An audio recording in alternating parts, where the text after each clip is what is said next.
দ্রুততম সময়ে রোডম্যাপের মাধ্যমে নির্বাচন এবং ক্ষমতা হস্তান্তর করা হবে পররাষ্ট্র উপদেষ্টা। ট্রাম্পের ন্যাশনাল প্রেয়ার ব্রেকফাস্টে আমন্ত্রণ পেলেন তারেক রহমান, ঐক্যে ফাটলের চেষ্টার অভিযোগ ফখরুলের। বাড়তি শুল্ক জনজীবনের চাপ বাড়াবে, মত বিশ্লেষকদের বাতিলের দাবি নাগরিক কমিটির, আত্মঘাতী বলছে বিসিসিআই। জাতীয় নির্বাচনের আগে স্থানীয় নির্বাচন করা কঠিন, নিবন্ধন থাকলে যে কোনো দল ভোটে অংশ নিতে পারবে সিইসি।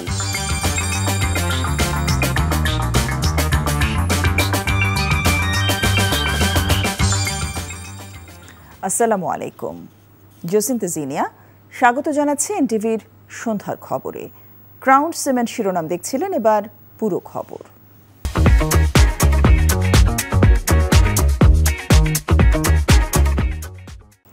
রাজনৈতিক সংকট দেখলে দেশে কেউ বিনিয়োগ করতে চায় না উল্লেখ করে পররাষ্ট্র উপদেষ্টা তৌহিদ হোসেন বলেছেন, খুব দ্রুততম সময়ে রোডম্যাপের মাধ্যমে একটি নির্বাচন দেয়া হবে।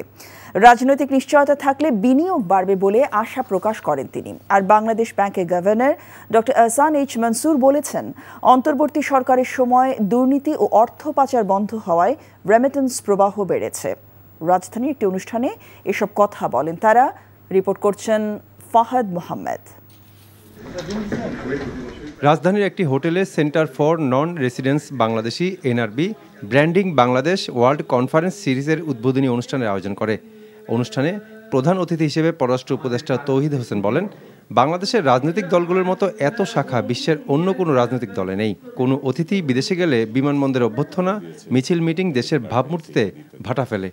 গত 4 মাসে বাংলাদেশকে নিয়ে প্রচুর নেগেটিভ নিউজ বিশ্ব দরবারে হয়েছে উল্লেখ করে পররাষ্ট্র উপদেষ্টা এর জন্য ভারতীয় মিডিয়াকে দায়ী করেন। কেউ একজন এখান থেকে যায় আর তাকে ওই ডিম সরার জন্য বা তার বিরুদ্ধে স্লোগান দেওয়ার জন্য বিরাট সংখ্যক মানুষ দাঁড়িয়ে আছে। ইস্যু ভিত্তিক না, সে ব্যক্তি এবং দল ভিত্তিক হয় আমাদের যে রিয়াকশনগুলো। এটা আমাদের বিরাট ক্ষতি করছে আমাদের ইমেজের ক্ষেত্রে, আমাদের ব্র্যান্ডিংয়ের ক্ষেত্রে। গত 4 মাসে কি প্রচণ্ডভাবে বাংলাদেশ বিরোধী প্রচারণা সমস্ত পৃথিবীতে চলছে এবং সেটার পুরোভাগে আছে কিন্তু ভারতের মিডিয়া। রাজনৈতিক সংকটের কারণে দেশে কেউ বিনিয়োগ করতে চায় না উল্লেখ করে পররাষ্ট্র উপদেষ্টা বলেন, বিনিয়োগ বাড়াতে দরকার রাজনৈতিক স্থিতিশীলতা। খুব দ্রুততম সময়ের মধ্যে একটি রোডম্যাপের মাধ্যমে নির্বাচন দেওয়া হবে বলেও আশা প্রকাশ করেন পররাষ্ট্র উপদেষ্টা। আমাদের লক্ষ্য তো একটা, যে নির্বাচনের মাধ্যমে একটি নির্বাচিত সরকারের কাছে ক্ষমতা হস্তান্তর করা যথাশীঘ্র সম্ভব, আমরা সেটা জানি এবং সেই লক্ষ্যেই এই সরকার কাজ করছে। একটা রোডম্যাপ এসে গেলে আমি জানি যে অনেকেই নিরাপদ বোধ করবেন এবং ইনভেস্টমেন্ট আসবে। সেই ইনভেস্টমেন্ট না আসলে আমাদের তো চলবে না। অনুষ্ঠানে বাংলাদেশ ব্যাংকের governor doctor Ahsan H Mansur বলেন, অন্তর্বর্তী সরকারের সময় দুর্নীতি ও অর্থ পাচার বন্ধ হওয়ায় রেমিটেন্স প্রবাহ বেড়েছে। বাংলাদেশের মতো অর্থ পাচার ও লুটপাটের ঘটনা পৃথিবীতে বিরল, যার ফলে মানুষ ব্যাংকের উপর আস্থা হারিয়েছে বলেও উল্লেখ করেন বাংলাদেশ ব্যাংকের গভর্নর। রেমিটেন্স যারা পাঠাচ্ছেন তাদের অবদান অবশ্যই আছে। এটা কিন্তু এমন নামে কোনো ম্যাজিক নয় যে রেমিটেন্স তারা বেশি পাঠাচ্ছেন। আসলে যেটা হয়েছে, টাকার যে পাচারটা ছিল সেটা বন্ধ হয়েছে। অর্থাৎ গুড গভর্নেন্স দেশে ফিরে আসাতে দেশের অর্থনীতিতে নেট রিটেনশনটা বেড়ে গেছে। আমাদের নেট প্রবাহ যেটা, সেটা বেড়ে গেছে। যেটা দুবাই থেকেই পাচার হয়ে যেত হুন্ডির মাধ্যমে ইত্যাদির মাধ্যমে, সেই জায়গাটায় আমাদের একটা উন্নতি আমরা দেখতে পাচ্ছি। দেশে এখনো 4 মাসের রিজার্ভ হাতে আছে, তাই আপাতত দুশ্চিন্তার কোনো কারণ নেই বলেও আশ্বাস দেন বাংলাদেশ ব্যাংকের গভর্নর। বেড়ে গেছে। Fahad Mohammad, NTV news, Dhaka. বিএনপির ভারপ্রাপ্ত চেয়ারম্যান তারেক রহমানকে যুক্তরাষ্ট্রের ন্যাশনাল প্রেয়ার ব্রেকফাস্টে আমন্ত্রণ জানিয়েছেন যুক্তরাষ্ট্রের নবনির্বাচিত প্রেসিডেন্ট ডোনাল্ড ট্রাম্প। পাশাপাশি দলের মহাসচিব মির্জা ফখরুল ইসলাম আলমগীর এবং স্থায়ী কমিটির সদস্য আমির খসরু মাহমুদ চৌধুরীও এই অনুষ্ঠানে আমন্ত্রণ পেয়েছেন। মির্জা ফখরুল শুক্রবার আমন্ত্রণ পত্র পেয়েছেন বলে বিএনপি প্রেস উইং জানিয়েছে। আগামী 5 ও 6 ফেব্রুয়ারি যুক্তরাষ্ট্রের রাজধানী ওয়াশিংটন ডিসিতে ন্যাশনাল প্রেয়ার ব্রেকফাস্ট অনুষ্ঠিত হবে। ইউএস কংগ্রেশনাল কংগ্রেসের নেতৃত্বে প্রতি বছর ফেব্রুয়ারি 1ম বৃহস্পতিবার ন্যাশনাল প্রেয়ার ব্রেকফাস্ট অনুষ্ঠিত হয়। বার্ষিক এই ইভেন্টে প্রার্থনা, রাজনীতি এবং ব্যবসা সহ সমসাময়িক গুরুত্বপূর্ণ বিষয় উঠে আসে। আগামী 20 জানুয়ারি যুক্তরাষ্ট্রের 47তম প্রেসিডেন্ট হিসেবে শপথ নেবেন ডোনাল্ড ট্রাম্প। ফ্যাসিস্ট সরকারের পতনের পর অনেকেই ঐক্যে ফাটল ধরানোর চেষ্টা করছে। তাদের এই চেষ্টা সফল হবে না। সকালে আমার বাংলাদেশ পার্টি জাতীয় কাউন্সিলে এসব কথা জানান বিএনপি মহাসচিব মির্জা ফখরুল ইসলাম আলমগীর। বলেন, দেশের সংকট দূর করতে এখন প্রয়োজন নির্বাচন। নতুন বাংলাদেশে কোনো বিভেদ নেই জানিয়ে বিএনপি মহাসচিব সবাইকে ঐক্যবদ্ধ হয়ে গণতান্ত্রিক ব্যবস্থা নিশ্চিত করারও আহ্বান জানান। বিস্তারিত ইফতেখার রেজা রিপোর্টে। রাজধানীর সোহরাওয়ার্দী উদ্যানে আমার বাংলাদেশ পার্টির প্রথম জাতীয় কাউন্সিল। জাতীয় কাউন্সিলে প্রধান অতিথির বক্তব্যে বিএনপি মহাসচিব বলেন, ফ্যাসিস্ট বিরোধী আন্দোলনের ঐক্যে কেউ কেউ ফাটল ধরানোর চেষ্টা করছে।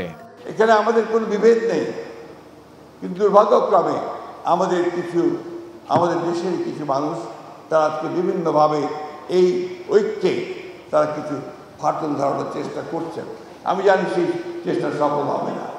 আমরা অবশ্যই সম্মিলিতভাবে ঐক্যবদ্ধভাবে আমাদের যে লক্ষ্য, সেই লক্ষ্যে আমরা পৌঁছতে সক্ষম বলে আমি বিশ্বাস করি। তিনি আরও বলেন, বিএনপি সংস্কারের পাশাপাশি নির্বাচন চায়। নির্বাচনের মাধ্যমেই বাড়বে শক্তি, দূর হবে সংকট। কিছু কিছু মানুষ আছেন যারা একটু ভুল বোঝানোর চেষ্টা করেন যে আমরা সংস্কার আগে নির্বাচন চাই বা নির্বাচনের জন্য অস্থির হয়ে গেছে। বিষয়টা কিন্তু সেটা না। নির্বাচনটা কেন দ্রুত চাই? এই কারণে দ্রুত চাই যে নির্বাচনটা হলে আমাদের যে শক্তি, সেই শক্তি আরো বাড়বে, আর যে সংকটগুলো সৃষ্টি হয়েছে সেই সংকটগুলো দূর হয়ে যাবে। কাউন্সিলে অংশ নেন জুলাই আগস্ট আন্দোলনে অংশ নেওয়া বিভিন্ন দলের শীর্ষ নেতারাও। এ সময় অন্তর্বর্তী সরকারের বিভিন্ন কর্মকাণ্ডের সমালোচনা করে নতুন বাংলাদেশ বিনির্মাণে দ্রুত নির্বাচনের দাবি জানান তারা। আমরা সংস্কার চাই, কিন্তু একই সাথে নির্বাচন চাই। আমরা যত তাড়াতাড়ি সম্ভব, যত যোগ্যতার সাথে সম্ভব সংস্কার করে নির্বাচন চাই, না হলে দেশ আরো বড় একটা সংকটের মধ্যে পড়তে পারে। আওয়ামী লীগের এমপিরা যারা গণহত্যার মাস্টারমাইন্ড, তারা জামিন পাচ্ছে। তাহলে এই অন্তর্বর্তীকালীন সরকার কিসের রাষ্ট্র সংস্কার করতে চায়? রাজনৈতিক সিদ্ধান্ত ভুল হলে অনেক সম্ভাবনার মৃত্যু হবে বলে সাবধান করেন সম্মেলনের বক্তারা। Iftekhar Reza, NTV news, Dhaka.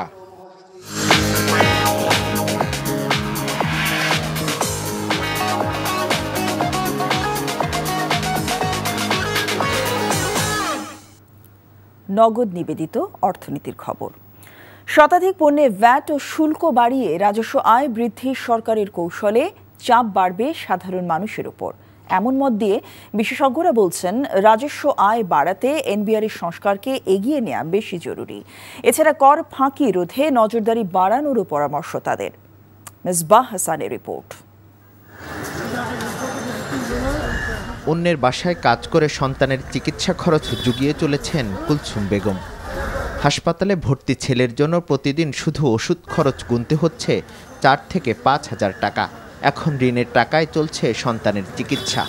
5,000-6,000 টাকার ওষুধ লাগে প্রতিটা দিনই। 500 করে বাড়াতে একজনের টাকা উঠায় আর তারপরে দেয়। জীবন রক্ষাকারী ওষুধের উপর বাড়তি ভ্যাট আরোপের খবরে হতাশ সাধারণ ভোক্তারা। নিত্যপণ্য কিনতে হাঁপিয়ে ওঠা এসব মানুষেরা এখন কাটছাট করতে বাধ্য হচ্ছেন বাজারের তালিকাও। ইনকামের সাথে খরচের যে সামঞ্জস্যতা, এটা মোটে ঠিক না। শতাধিক ভোগ্যপণ্য ও সেবার উপর কর আরোপ করেছে সরকার। নিত্যদিনের রান্নার এলপিজি গ্যাস থেকে শুরু করে নাস্তার টেবিলের বিস্কুট, আপেল কিংবা নাশপাতির খরচও বাড়বে। মুঠোফোনে দরকারি কথা কিংবা ইন্টারনেট ব্যবহার, তাতেও শান্তি নেই। 100 টাকা রিচার্জ করলে কর বাবদ চলে যাবে 30 টাকা। চাকরি বা ব্যবসায়ের প্রয়োজনে রেস্তোরাঁয় খেতে গেলেও দিতে হবে বাড়তি ভ্যাট। অনলাইন ভিত্তিক সার্ভিস বা মোবাইল ফোনে টক টাইমের উপরে অথবা ব্রডব্যান্ড সার্ভিস অথবা টেলিফোনের উপরে এই জায়গাগুলোকে সরকার বাদ দিতে পারতেন, এবং এটিকে অন্তর্ভুক্ত করা থেকে বোঝাই যায় যে সরকার রাজস্ব বৃদ্ধির উদ্যোগের অংশ হিসেবেই এটি করছেন। শুধু রাজস্ব আদায় বৃদ্ধির জন্য সরকারের এমন সিদ্ধান্ত অযৌক্তিক বলে মনে করেন সিপিডির এই গবেষক। এমন প্রচুর কর ফাঁকি হয়, কর এড়িয়ে যাওয়া হয়, কর জালের বাইরে রয়ে গিয়েছেন শুধুমাত্র এনবিআরের সক্ষমতার অভাবে অথবা এনবিআরের অভ্যন্তরস্থ দুর্নীতি বা অন্যান্য সমস্যার কারণে এর অনেক কিছুই কর আদায় কাঠামোর ভিতরে ঢুকছে না, যে জায়গাটিতে সরকারের নজর দেওয়া দরকার। সাধারণ মানুষকে চাপ কম দিয়ে রাজস্ব আয় বৃদ্ধিতে এনবিআরকে আরও তৎপর হওয়ার পরামর্শ বিশেষজ্ঞদের। Misbah Hasan, NTV news, Dhaka. VAT বৃদ্ধি গরিবের পেটে লাঠি মারা শামিল উল্লেখ করে ভ্যাট ও সম্পূরক শুল্ক বৃদ্ধির অধ্যাদেশ বাতিল এবং ট্রাক সেলের কার্যক্রম পুনরায় চালুর দাবি জানিয়েছে জাতীয় নাগরিক কমিটি। আর জুলাই বিপ্লবের ঘোষণাপত্র নিয়ে সরকারের কোনো টালবাহানা মেনে নেওয়া হবে না বলে জানিয়েছেন সংগঠনটির আহ্বায়ক নাসিরুদ্দিন পাটোয়ারি। নূর হোসেনের রিপোর্ট। রাষ্ট্র ও সরকার পরিচালনা নিয়ে তৃণমূল মানুষের ভাবনা জানতে রাজধানীর মোহাম্মদপুর এলাকার রিকশা ও অটোরিকশা চালকদের সঙ্গে মতবিনিময় সভা করে জাতীয় নাগরিক কমিটি। বিভিন্ন বিষয়ে রিকশা চালকদের কথা শোনেন নাগরিক কমিটির নেতারা। অনুষ্ঠানে সংগঠনের আহ্বায়ক বলেন, জনগণের ভাগ্যের পরিবর্তন বাদ দিয়ে ছল চাতুরের মধ্য দিয়ে কাউকে ক্ষমতায় যেতে দেওয়া হবে না। আমরা 15 জানুয়ারির মধ্যেই একটি সুস্পষ্ট ঘোষণাপত্র বাংলাদেশে চাই, যেই ঘোষণাপত্রের মধ্যে বাংলাদেশে যারা জুলাই গণ অভ্যুত্থানে আহত শহীদ হয়েছিল তাদের প্রত্যেকটি রক্তের ফোঁটার দাম লেখা রাখতে হবে। চাঁদাবাজ, দুর্নীতি, তাদের বিরুদ্ধে স্পষ্ট আওয়াজ থাকতে হবে। এদিকে ভ্যাট বৃদ্ধির প্রতিক্রিয়া জানাতে রাজধানীর বাংলা মোটরের কেন্দ্রীয় কার্যালয়ে জরুরি সংবাদ সম্মেলন আয়োজন করে জাতীয় নাগরিক কমিটি। এতে সংগঠনের সদস্য সচিব আক্তার হোসেন বলেন, শেখ হাসিনা নেয়া IMF এর ঋণের বোঝা দেশের সাধারণ মানুষের ঘাড়ে চাপানো যাবে না। ভ্যাট বৃদ্ধির সিদ্ধান্ত দ্রুত বাতিলের দাবি জানান তিনি। অবিলম্বে ভ্যাট ও সম্পূরক শুল্ক অধ্যাদেশ প্রত্যাহার করতে হবে ও TCP ট্রাকসেল এই মুহূর্তে চালু করতে হবে। বিদেশে $234 বিলিয়ন মার্কিন ডলার পাচার করেছে বলে দেবপ্রিয় ভট্টাচার্যের নেতৃত্বে শ্বেতপত্র উঠে এসেছে। সেগুলো দেশে ফেরত আনার জন্য সরকারকে কার্যকর ব্যবস্থা গ্রহণ করতে হবে। সংবাদ সম্মেলনে আক্তার হোসেন অভিযোগ করেন, যারা তড়িগড়ি করে নির্বাচন চাইছে তারা জনগণের আকাঙ্ক্ষা পূরণ করতে চায় না। নূর হোসেন, NTV নিউজ, ঢাকা। অর্থনৈতিক নানা চাপের মধ্যেও হুট করে ভ্যাট ট্যাক্স বৃদ্ধির সরকারের সিদ্ধান্ত ব্যবসা বাণিজ্য ও দেশের মানুষের জন্য আত্মঘাতী হবে, এমনটা জানিয়ে Dhaka chamber of commerce and industry DCCI বলছে, এই সিদ্ধান্ত মূল্যস্ফীতিকে উস্কে দেবে এবং বিনিয়োগের জন্য নেতিবাচক হবে।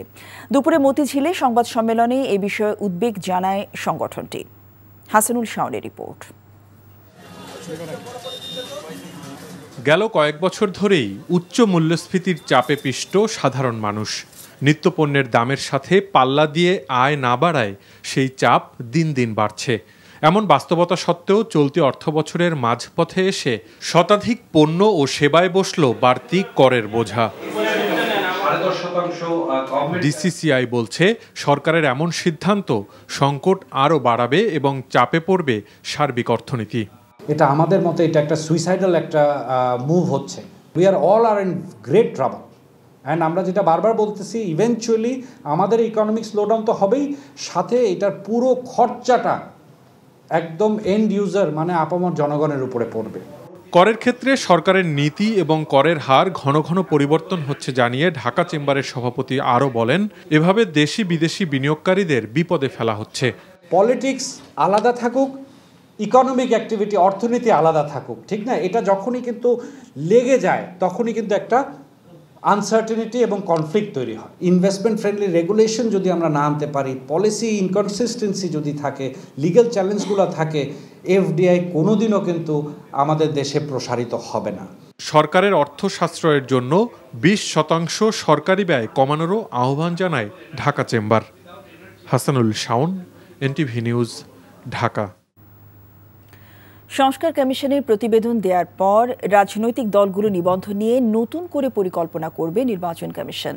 তার উপরে নির্ভর করবে কারা নির্বাচনে অংশ নিতে পারবেন বলে জানিয়েছেন প্রধান নির্বাচন কমিশনার AMM নাসিরউদ্দিন।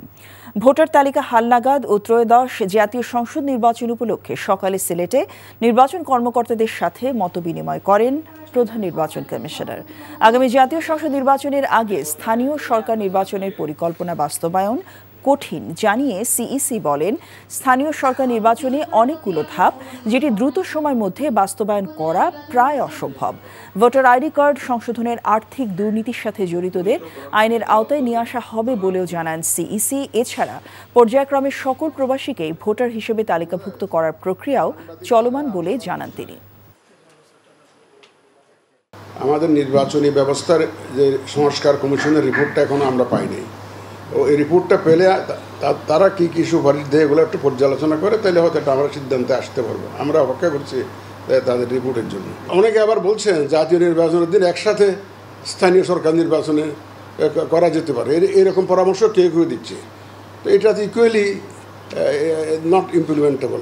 আমাদের কিছু সীমাবদ্ধতা আছে, আমি জানি কিছু সীমাবদ্ধতা আছে, আমরা সেগুলো অ্যাড্রেস করার চেষ্টা করছি।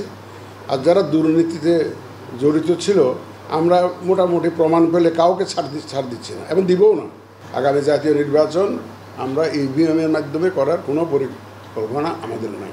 আর একটা বিশেষ দলের কথা বলছেন, সময় আসুক দেখবেন কারা কারা নিবন্ধিত অবস্থায় থাকে, যারা যারা থাকবে তাদের নিয়ে নির্বাচন করবো।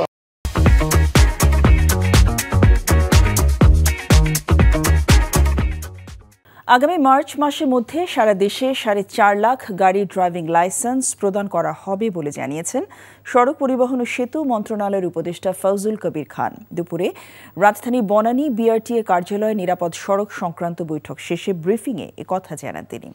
উপদেষ্টা জানান, কোনো অবস্থাতে ফিটনেসবিহীন গাড়ি সড়কে চলতে পারবে না। এছাড়া গাড়ির ফিটনেস সনদ প্রদান ও গাড়ির মালিকানা পরিবর্তন প্রক্রিয়া আরও সহজ করা হচ্ছে বলেও জানান উপদেষ্টা। বলেন, দীর্ঘদিন ধরে ড্রাইভিং লাইসেন্স প্রদান প্রক্রিয়ায় জটিলতা তৈরি হয়েছিল। সেই জটিলতা কাটিয়ে আগামী মার্চের মধ্যে 4.5 লাখ লাইসেন্স প্রদান করা হবে।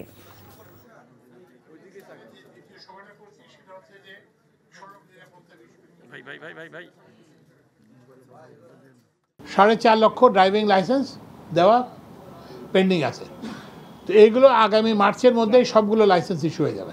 আপনার গাড়ির যে ফিটনেস টেস্ট একবার তো হয়ে গেল, এরপরে যখন আপনার রিনিউয়ালের সময় আসবে, আবার যখন দেখা সময় হবে, তখন বিআরটিএ থেকে একটা মেসেজ যাবে যে আপনার গাড়ির ফিটনেস করার সময় হয়েছে। সবার মতামত আমলে নিয়ে সরকারকে সাইবার সুরক্ষা অধ্যাদেশ 2024-এর পরিবর্তন করার আহ্বান জানিয়েছেন গণমাধ্যম সংস্কার কমিশনের প্রধান কামাল আহমেদ। সকালে ঢাকা রিপোর্টার্স ইউনিটিতে আয়োজিত আলোচনায় তিনি বলেন, মত প্রকাশের অধিকারের সুরক্ষা প্রয়োজন। এ সময় বক্তাদের আলোচনায় সাইবার সুরক্ষা অধ্যাদেশ 2024-এর খসড়ার মাধ্যমে রাষ্ট্র যেন জনগণের মানবাধিকার হনন করতে না পারে তা উঠে আসে। এছাড়া এই অধ্যাদেশে পুলিশকে বিনা ওয়ারেন্টে গ্রেফতারের ক্ষমতা দেওয়া সহ নানা ধারার মাধ্যমে নতুন মোড়কে পুরনো কালো আইন ফেরানো হচ্ছে বলে মনে করছেন ডিজিটাল নিরাপত্তা এবং সাইবার নিরাপত্তা আইনে ভুক্তভোগী ব্যক্তি এবং মানবাধিকার কর্মীরা। এই সরকার এসে যে খসড়াটা প্রণয়ন করেছে সেটা কার মতামতের উপরে ভিত্তি করে করলেন আপনারা? এটা তো জনগণের মতামতের উপরে ভিত্তি করে করতে হবে। অতীতে না হয় সংসদ, সেটা সাজানো সংসদ হোক, ভুয়া সংসদ হোক, সেখানে একটা আলোচনার প্রশ্ন ছিল। এখানে কোথায় আলোচনা হলো? নাগরিক সমাজের পক্ষ থেকে যে উদ্বেগগুলো তুলে ধরা হচ্ছে সেগুলো সরকার আমলে নিয়ে আবার আলোচনার উদ্যোগ নেবেন এবং সেই আলোচনার ভিত্তিতে এটা পুনর্লিখন করবেন। বাজারে নিত্য প্রয়োজনীয় জিনিসপত্রের দাম নিয়ন্ত্রণে অন্তর্বর্তী সরকার ক্রমান্বয়ে ব্যর্থতার দিকে ধাবিত হচ্ছে মন্তব্য করে বিএনপির সিনিয়র যুগ্ম মহাসচিব রুহুল কবির রিজভী বলেছেন, নতুন করে শতাধিক পণ্যে ভ্যাট বাড়ানোর ঘটনায় চাপ বাড়বে সাধারণ মানুষের ওপর। সকালে রাজধানী নয়াপল্টনে বিএনপির কেন্দ্রীয় কার্যালয়ে সংবাদ সম্মেলনে সব কথা বলেন তিনি। এনসিটিবি নবম দশম শ্রেণীর পৌরনীতি নতুন বইয়ে ভুল তথ্য তুলে ধরেছে অভিযোগ করে রিজভী বলেন, ফ্যাসিবাদের পতনের পরও পাঠ্য বইয়ে পতিত আওয়ামী লীগকে হিরো আর বিএনপিকে হেয় প্রতিপন্ন করে কোমলমতি শিক্ষার্থীদের মধ্যে বিভ্রান্তি সৃষ্টির ষড়যন্ত্র চলছে। নতুন পাঠ্য বইয়ে যেসব জায়গায় আওয়ামী বন্দনা করা হয়েছে তা দ্রুততম সময়ে সংশোধন করার দাবি জানিয়ে রুহুল কবির রিজভী বলেন, বিএনপির বিরুদ্ধে গভীর ষড়যন্ত্রের অংশ হিসেবেই আওয়ামী দোসররা আওয়ামী দুঃশাসনামলের মতো ইতিহাস বিকৃত করছে। অবিলম্বে জাতীয় শিক্ষাক্রম ও পাঠ্যপুস্তক বোর্ডের এনসিটিভির ভেতরে বাইরে সহ সকল পর্যায় থেকে ফ্যাসিবাদের দোষরদের চিহ্নিত করে তাদের বিরুদ্ধে কঠোর আইনানুগ ব্যবস্থা গ্রহণ করতে হবে। দ্রব্যমূল্যের লাগামহীন ঊর্ধ্বগতিতে দিশেহারা মানুষ, এর মধ্যে মরার উপর খাড়ার ঘা হিসাবে চলতি 2024-25 অর্থ বছরের মাঝপথে এসে শতাধিক পণ্য ও সেবার উপর মূল্য সংযোজন কর বা ভ্যাট এবং সম্পূরক শুল্ক বাড়িয়েছে সরকার। দ্রুততম সময়ে রোডম্যাপের মাধ্যমে নির্বাচন এবং ক্ষমতা হস্তান্তর করা হবে পররাষ্ট্র উপদেষ্টা। ট্রাম্পের ন্যাশনাল প্রেয়ার ব্রেকফাস্টে আমন্ত্রণ পেলেন তারেক রহমান, ঐক্যে ফাটলের চেষ্টার অভিযোগ ফখরুলের। বাড়তি শুল্ক জনজীবনে চাপ বাড়াবে মত বিশ্লেষকদের, বাতিলের দাবি নাগরিক কমিটির আত্মঘাতী বলছে ডিসিসিআই। জাতীয় নির্বাচনের আগে স্থানীয় নির্বাচন করা কঠিন, নিবন্ধন থাকলে যে কোনো দল ভোটে অংশ নিতে পারবে সিইসি। এই ছিল সন্ধ্যার খবরে। এই খবরের ভিডিও সহ আপডেট জানতে ভিজিট করুন এনটিভি অনলাইন www.ntvbd.com। এছাড়াও এনটিভি জনপ্রিয় সব অনুষ্ঠান ও খবরের আপডেট জানতে ভিজিট করুন আমাদের ইউটিউব ও ভেরিফাইড ফেসবুক পেজ। রাত 10:30টায় রাতের খবর দেখার আমন্ত্রণ রইল। সবাইকে ধন্যবাদ।